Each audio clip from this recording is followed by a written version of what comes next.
Welcome back to the Just Fantasy Baseball podcast. My name is Rami and today is a special episode of the Just Fantasy Baseball podcast because it's episode number 30 of the Just Fantasy Baseball podcast, and I'm here to celebrate with you. Vince is not here, but I'm here to rock with you guys in honor of the 30th episode of doing this show, and I'm excited to be here. Now, Vince is not here because he's living that, corporate lifestyle where he takes off for holiday weekends like this. I took off last week because I knew a holiday weekend was coming up, and that means I have to work. I always work these holiday weekends. It's just the life I've chosen for myself. So that's where we are right now. So Vince will be back hopefully midweek, but we had to have someone record today. And shout out, of course, to all the people who make this country, a place where we can live, the soldiers, the veterans, because without them, we wouldn't have this Memorial Day. And it's really the official kickoff to summer. It's really the first point in the season where it feels like it's like the first measuring stick is Memorial Day weekend. So when you look at the baseball teams, you look at your season, and wouldn't you know it, Aaron Judge is number one in almost every offensive category. It's like, right, this guy gave you guys a 6-week head start and now just showed up out of the blue and is hitting better than anyone. That's the news on Aaron Judge. The unfortunate news, that's the breaking news, that was the reason we had to record today, that just came down about an hour ago. Ronald Acuna is going to miss the remainder of the season with a torn ACL on just a weird play today in the Braves game where he's on second base, taking a secondary lead, nothing abnormal about it, takes off for third a little bit, and then just dies, just stops. And you see his leg just cut out on him, and that's it. It's over. His season is over, and it sucks for Braves fans. It sucks for baseball fans. I'm a New York guy. I'm not a Mets fan necessarily, but I'm a baseball fan, and he's one of the best in the league. And obviously for fantasy purposes, it really sucks because this is a guy who we talked about is head and shoulders above everyone else when it comes to fantasy baseball. This is a guy who was crushing it. This is a guy who you expect when you take him 1-1, there are no issues at all. And we even talked about it before the season. We had a little bit of an injury scare. We didn't care. It was like, hey, he had this injury scare. He's still 1-1. He's still so much better than anyone else, even if he misses a couple of months. Well, now you only got him for a couple of months. If you're in a head-to-head league, like forget about it pretty much because, the rest of the way. And there's ways to replace him. I'm not saying that there's not ways to replace him. Of course, there's ways to replace him. You could try and find different pieces. I'm not telling you to quit on the season, give up on the season. But if you had the first overall pick and you took Ronald Acuna, or you used, in an auction league, you used most of your draft capital, or maybe in your league you traded for him and you traded a bunch of assets for him, and now he's gone. It just sucks, and it's sad, and it's unfortunate. And so don't quit. Don't give up on your league. But this is the toughest blow you're going to take because nobody is worth what this guy's worth. Nobody can do what this guy is capable of doing. And now you're going to be without that guy for the remainder of the season. And for the Atlanta Braves, you feel for them, right? You feel for a team that has all this talent, obviously. And, it's not just him, obviously, like there are so many guys on this team. And you saw he tweeted out like the crying emoji and the sad emoji or whatever. And then you also have Michael Harris tweeting out like, man, this sucks, just crying. But him and Strider, it just sometimes teams have this year from hell. And while Atlanta should be the most talented team, things happen. This is why you play the games. And unfortunately, injuries are part of the game and it sucks. I started talking about Aaron Judge. So real quick, some crazy stats I wanted to bring up regarding Aaron Judge. So first of all, he is the first player in MLB history to have 12 doubles and 11 home runs in a 20-game span. First in baseball history. But the other thing that was funny is Aaron Judge is having like a historic pace right now. Aaron Judge is the hottest hitter in baseball right now. He has a 1.347 OPS in the last 30 games since April 23rd. So he's really been, after that first like month where he started really slow, he's been incredible. Barry Bonds maintained a 1.348 OPS as well, right? Aaron Judge did it the last 30 games. So this is 1 point higher. Barry Bonds did this for 639 games spanning from 2000 to 2006. So yeah, just put it in perspective. Aaron Judge has been awesome. Barry Bonds is literally the greatest ever. If you don't believe that, I'm sorry. I can't help you if you don't believe that because some people will argue because of steroids and random stuff. A couple other headlines. The Phillies had a rough series. Ranger Suarez, they lost their first game with Ranger Suarez on the mound as they lost in Colorado, and the Rockies have been hot. The Dodgers lost 5 in a row, but nothing cures losing 5 in a row, like going to Citi Field for a series. So the weekend kicks off tomorrow at 4 p.m. at Citi Field. I might try to get out there. I'll put it that way. I might try and get to the Citi Field tomorrow to watch the game. If I can get a ticket, I'm working till I think 2 or 3 p.m. So if I can take the train afterwards, Citi Field, get in there a little bit, that would be fun. And then the news for me, which is big news for me, and guess what? Vince isn't here to talk about it, so he can't stop me. But I'm here to talk about it. And this is one of my favorite things as a sports fan. I love broadcasting. Obviously, I'm chosen to pursue a career in it. And by the way, wearing my Rangers hoodie, another overtime victory, back-to-back overtime wins. They're 4-0 in overtime this postseason. They've now won 10 games, 6 more to go to win a Stanley Cup. But that was just speaking of things that I like that no one cares.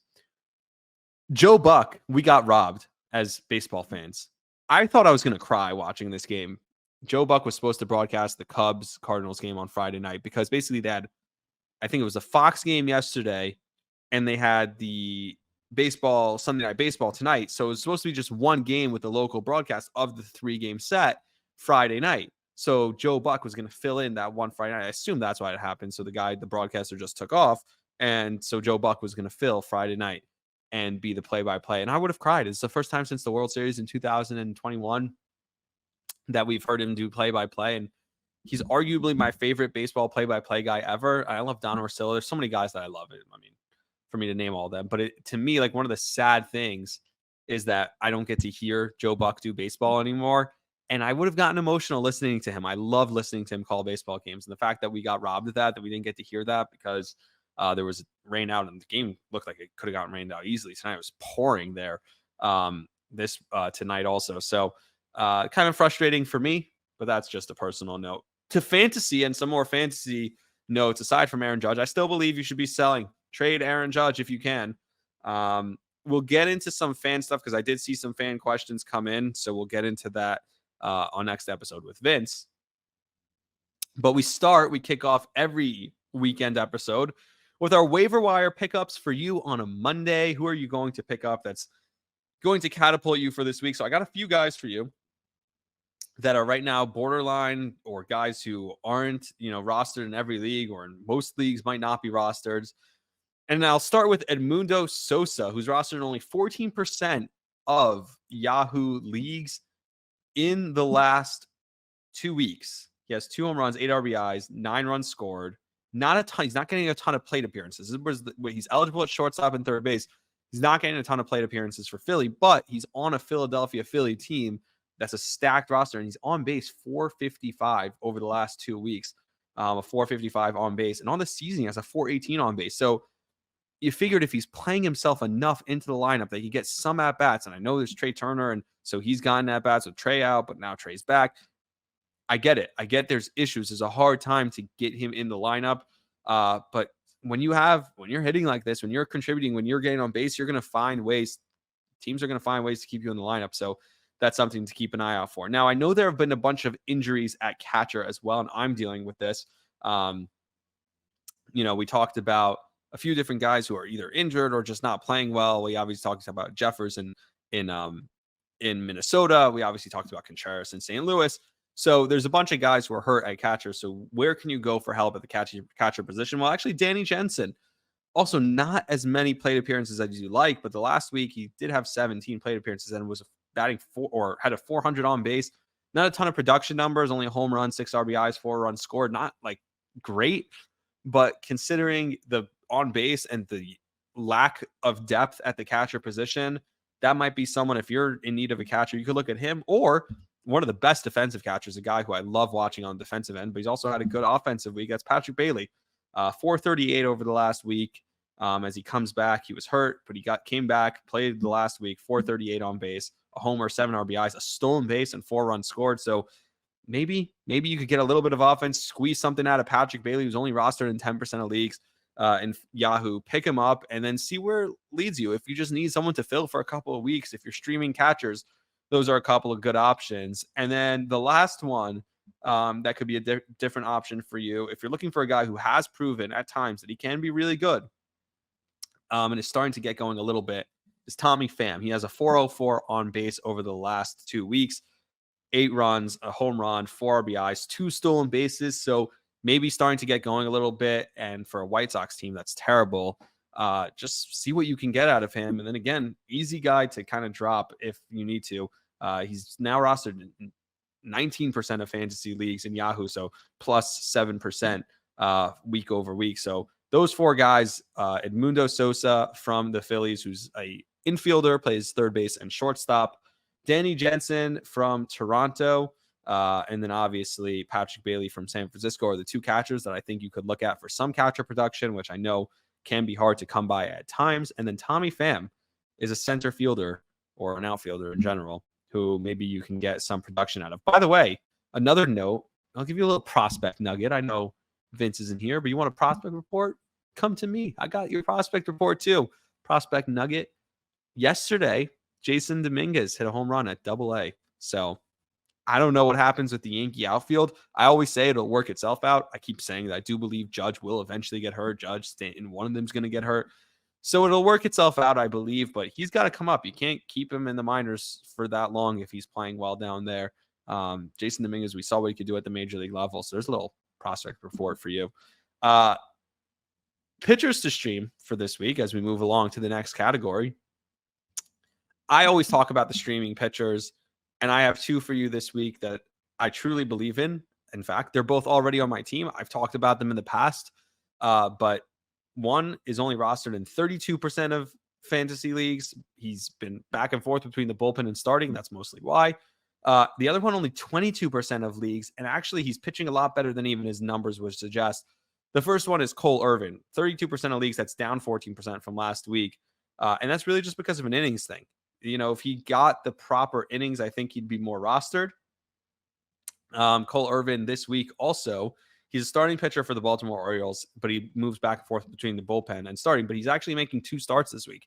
He's going to start at home twice, once against Boston and once against Tampa for the Orioles. Obviously, the Orioles win a lot of games. If you're in a wins league, that could be huge. And he's been solid. He's been solid his last couple of starts. So I know he's been back and forth, but if you can get him this week, I think would be a good week to stream him. And then the other one is a guy I talked about a lot, and that's Chris Paddock. Only 1 start likely this week is going to be Kansas City. His last start, I remember I have him. His start against the Yankees wasn't great. Then he had a really good start after that start against Cleveland, where he had 8 innings, 6 strikeouts.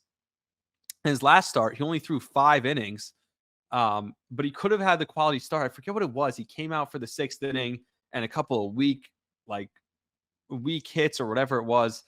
I'm forgetting exactly what it was, but he could have gone to 6 innings, and instead he comes out, gets pulled, gave up runs. I think he had 0 runs at that point, something like that. So all of a sudden he went from like a great start to a mediocre looking start where it's just 5 innings and 3 strikeouts and not a great output overall. But Chris Paddock actually has been better than the numbers look over the last couple of starts. Another guy, by the way, who was really good. If you don't have him, Kyle Bradish, my God, 7 innings, 11 strikeouts today. Dude, 7 no-hit innings with 11 strikeouts. So Kyle Bradish been really good as well as Reese Olson. If you're not in on Reese Olson, pick up Reese Olson. If you can't, you probably can't anymore. He has a 1.92 ERA on the season. And today, again, for the Tigers, 6 1/3 innings with 4 strikeouts. Or was this not today? It was yesterday. It was this weekend. 6 1/3 innings, 3 hits, no runs, 3 walks, 4 strikeouts. Reese Olson, a name to be looking at, has been exceptional so far this year for the Tigers and their pitching rotation. By the way, did you see that Tiger game? I think that was today, right? Was that the Tiger game today, or was it yesterday? That was like 11-11, ridiculous game. Just kept going back and forth. I think it was the Tigers. I want to say Toronto, and then the Tigers eventually walked it off. Speaking of Toronto, we'll get there in a second. We have the, I didn't write it, but pretend it says lock of the week under MVP of the week. We have the MVP of the week and then the lock of the week. I guess I forgot to put it in. That's my bad. So I'll give you my MVP of the week, and it's Corey Seager. Corey Seager, I don't know if you saw, if you're not following the Just Fantasy Baseball account on Twitter, you should be following. They tweeted this out. I think he has 5 home runs, 7 RBIs, and a 500 on base and 7 runs scored in the last week. So Corey Seager just been on a home run tear. I actually tried to trade for him because I need home runs, and he's been on such a home run tear. So Corey Seager is my MVP of the week. But my lock for the upcoming week, because listen to what this guy has been doing. Here's my lock for the upcoming week, and it is Bo Bichette. It's finally happened. And guess what? If you listen to me on this podcast over and over and over again, all I did was tell you to buy Bo Bichette stock, buy his stock, buy his stock, buy his stock. Maybe you listened to me, maybe you didn't. Well, guess what? If you didn't, you're just dumb. You're not that smart. His last game, 2 for 5, a run scored, 2 RBIs. Previous game was over 4. Then 2 for 4 the game before that. 3 for 5 with an RBI and a run scored the game before that. 2 for 4 with an RBI, run scored. Sorry, 3 RBIs, home run, run scored. 4 for 4 last week. This guy has been on some kind of tear. If you now look at the numbers over the last 2 weeks.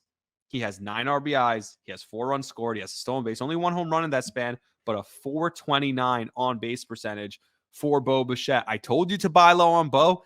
It's probably too late to buy low on Bo. Bo Bichette has arrived. Welcome to the season, Bo Bichette. Thanks for showing up. I appreciate you, good sir, for joining us in this fantasy baseball season.